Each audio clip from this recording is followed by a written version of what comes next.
What's up, guys? This is CJ and Sarah from CJ's Keto Kitchen. It's time for another keto conversations. So let's get this started. Yay!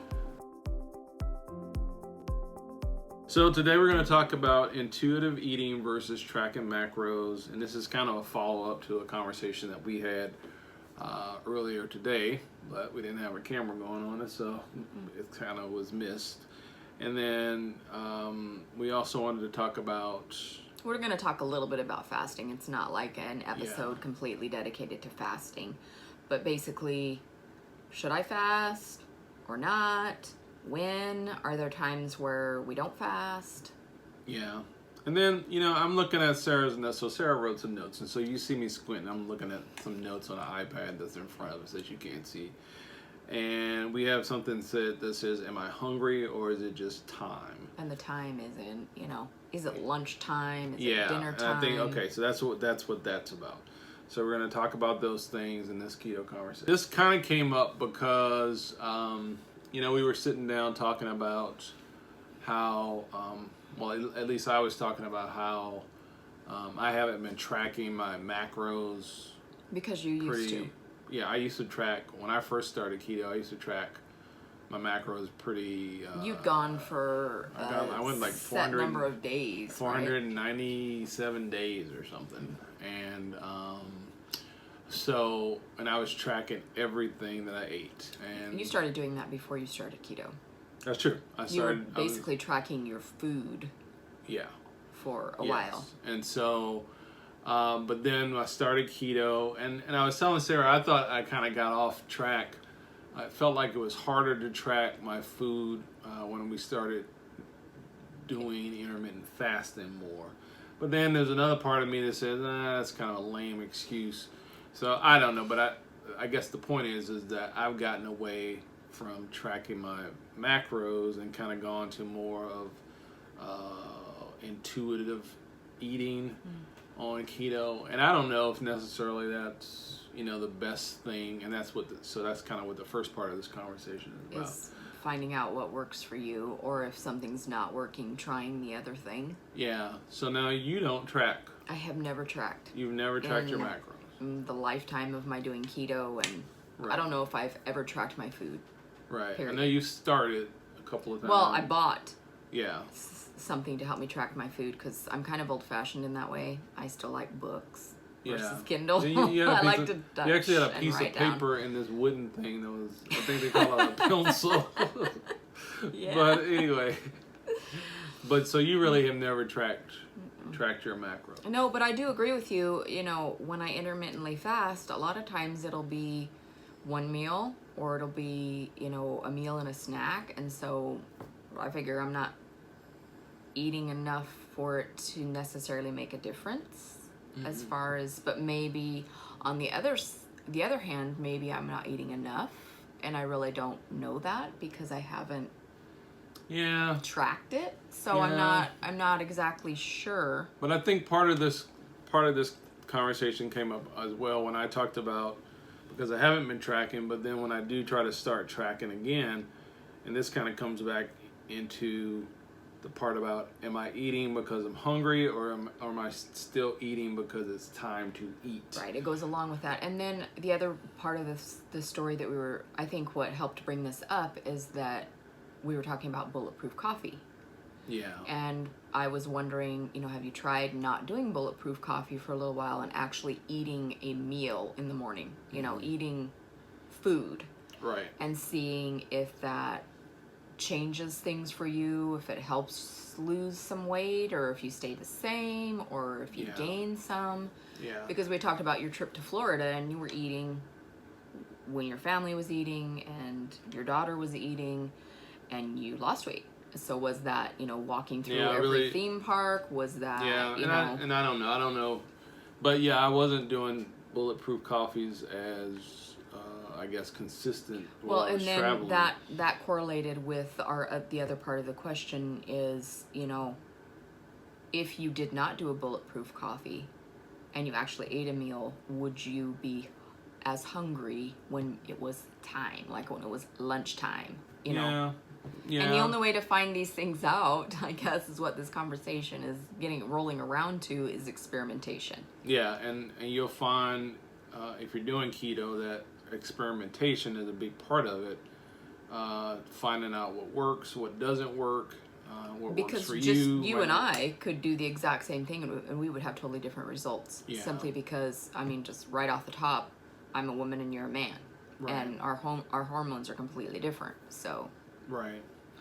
So, I guess where I was kind of going with when we were talking about this morning is I think I want to start tracking consistently. And so whether or not I'm going to do bulletproof coffees or not, I can track those because I've actually got all that stuff kind of built in. I mean, I know what I put in my bulletproof coffee every day. I could actually track it. But for some reason, it seems like it's just been harder for me to track since I've been doing intermittent fasting.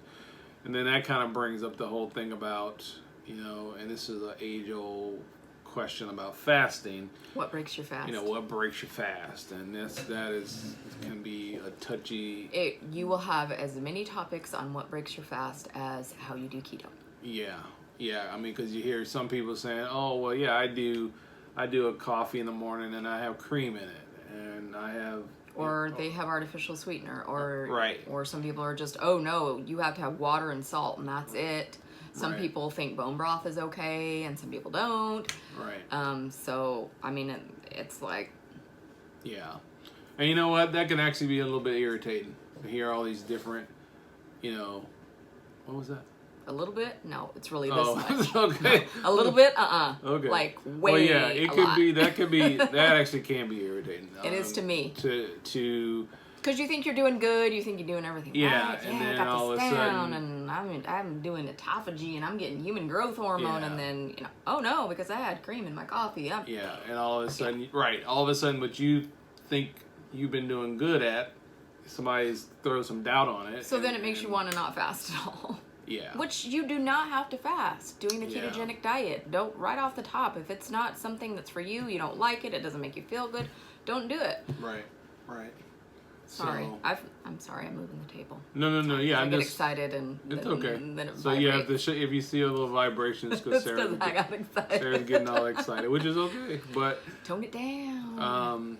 So anyway, that was kind of part of the conversation, and I still think, I know that I still eat out of habit, because part of the conversation was, okay, so when I do track my food, a lot of times I find that I've gone over my macros. I'm not talking about calories, but I'm talking about the fats, the carbs, the proteins.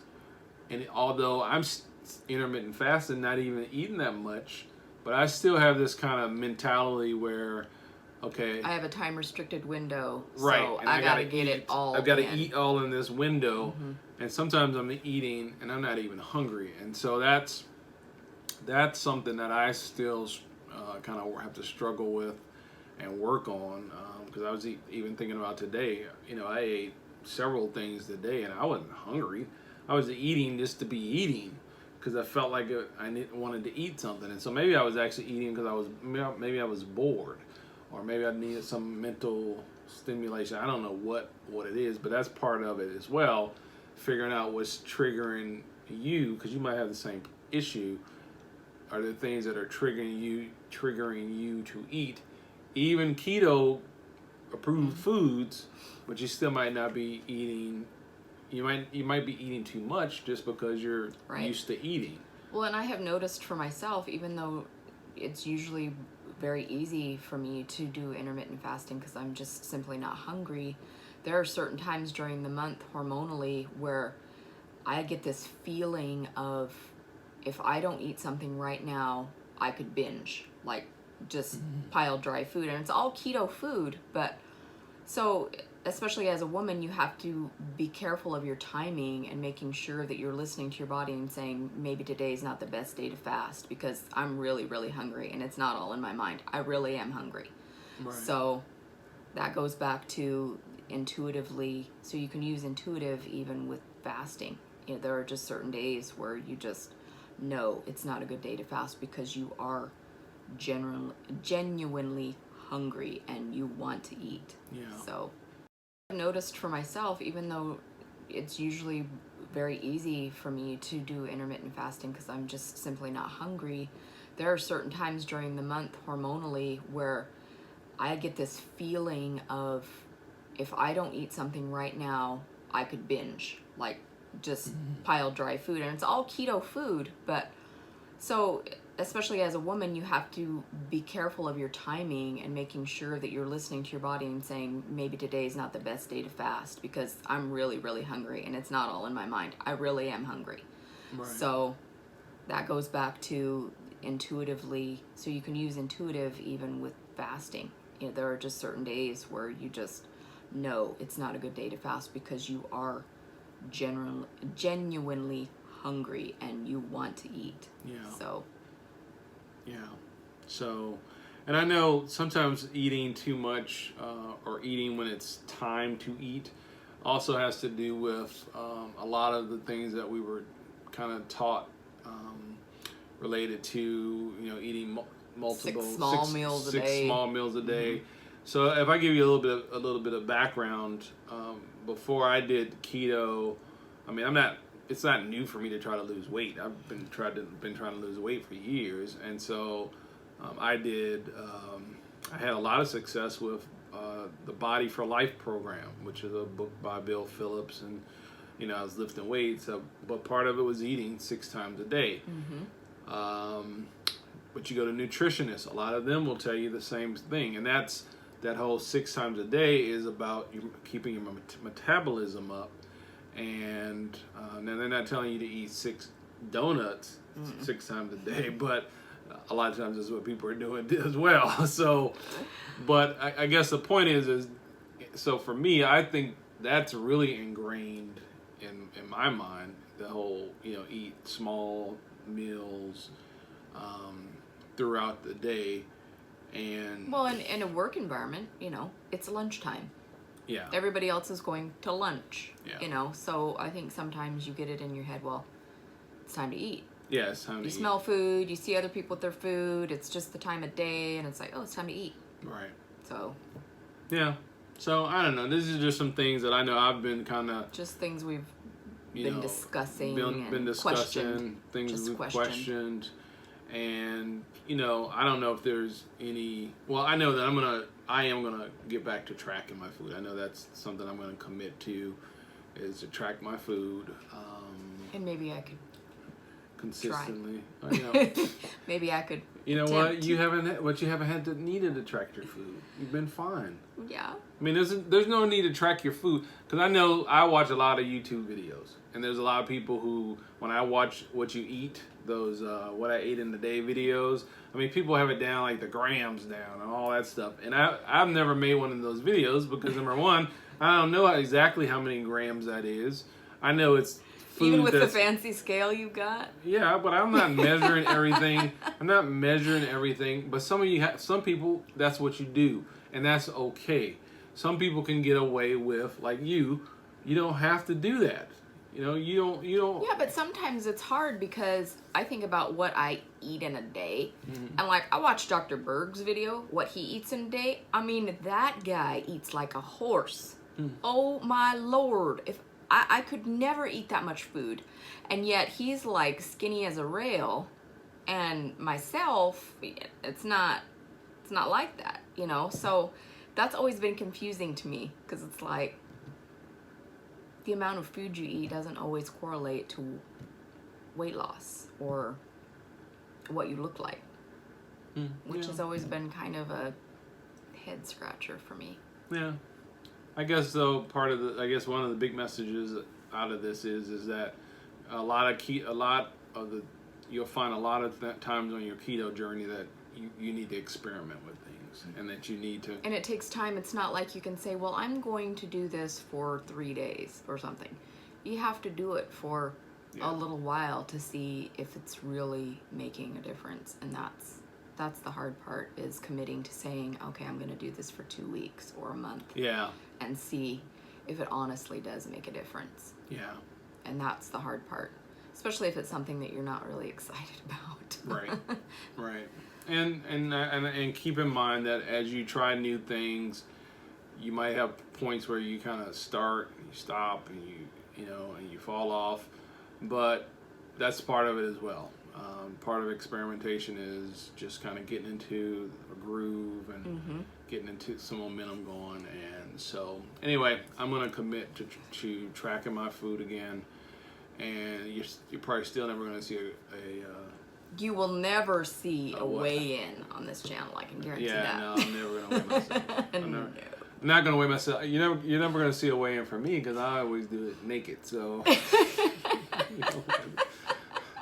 don't want to do that. So, but I guess I can show my feet. But my feet don't look that great either. So after you go get a pedicure first. Right. So you're never going to see a weigh-in on this channel. But and actually, I should say this: I've actually been losing weight. So these conversations aren't really about. And I don't know because I don't weigh. They aren't because we just talk about things because we can and we do because we like to, because and we talk about it to each other, and we think, yeah. So what if anybody else would find this interesting? Yeah, we're not. I'm not really. You're not complaining. I'm not complaining about anything. I'm not. But it would be good to know. Because maybe you've been doing something wonderful, but you don't really know about it because you're not keeping track of it. Yeah, because I haven't been tracking my food. Right. So, and one thing, and this is not on our script, but one of the things that I do want to mention is think about what foods kind of are trigger foods or foods that you eat that can be on keto that you go crazy with. So like tonight, the reason I bring that up is we just made, and this video is coming out, we just figured out how to make... we roasted our own pecans. Roasted pecans. And because the pecans that you buy over the counter are usually made with like cottonseed, or the ones from Trader Joe's are made with soybean oil. Yeah. And neither one of those are heart smart at all. They're toxic oils that you want to try and stay away from, not just as ketogenic, but everybody. And so I bring that up because now I've got, a pound of pecans to take home, roasted in butter and salted, and so you're gonna have to portion those out because if I don't, I could see myself sitting there going through a whole pound of pecans before I even know it because they're just so delicious. So macadamia nuts are kind of the same way for me. I don't know about for you, but I know macadamia nuts. If you can find good macadamia nuts. Yeah, so I was going to say... Kirkland ones are really I was going to say that's starting to be hit and miss, and so actually... Pecans always taste like pecans to me. So... But I guess the point behind that was it's important for you to know what your trigger foods are, what foods, even on keto... You just can't, Or you have to say, okay, I'm going to have 23 of these. I'm going to count them out, and I'm going to go put it away, and I'm done. Yes, that's it. Yes, and that's what I'm going to have to do with these pecans that we just made. Is I'm going to have to portion them out. Right. And I guess there are some things that I don't say, well, I'm never going to eat that again, because I've already said that about bread and sugar and pasta and chips and crackers and all the things that I used to totally love. So there's a set number of foods now that I eat in my diet, and so I don't want to you can't necessarily get rid of you can't get rid of everything. This thing. Right. You can't get rid of everything. I still would like to be able to eat some things I enjoy, and just and that's restrain myself. Yeah, I'm a grown up. I can do it. That's important too. Is that you can't give up. I know we were talking I don't know. This is probably a year ago about how it's the whole thing about artificial sweetener and whether you can use artificial sweetener.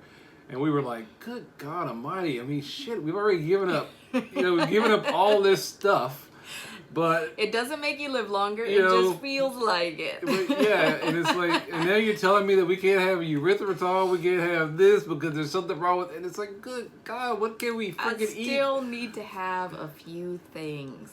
And so, we go through that as well. I don't know if you guys go, maybe you guys don't. Yeah. But we have those types of conversations. We have those feelings. And we're constantly making adjustments to our questioning things and yeah. Anything else? I think we've talked enough. Yeah. All right, the video, it says And that this is not going to be a Wednesday keto conversation, so you probably already figured that. This will be coming out on a different day. So anyway, thanks for watching CJ's Keto Kitchen. If you're new here, we do new recipes every Sunday. We do these keto conversations normally on Wednesday. This one will actually come out on a different day, but we do those things pretty consistently. So thanks for being here, and thanks for watching CJ's Keto Kitchen. If you haven't done so already, please subscribe And hit the and notification, hit the notification bell. Yeah, so that you're alerted when we do talk a whole bunch. Yeah, and we can talk a lot. Thanks for watching. Bye-bye. Peace. Oh yeah, peace.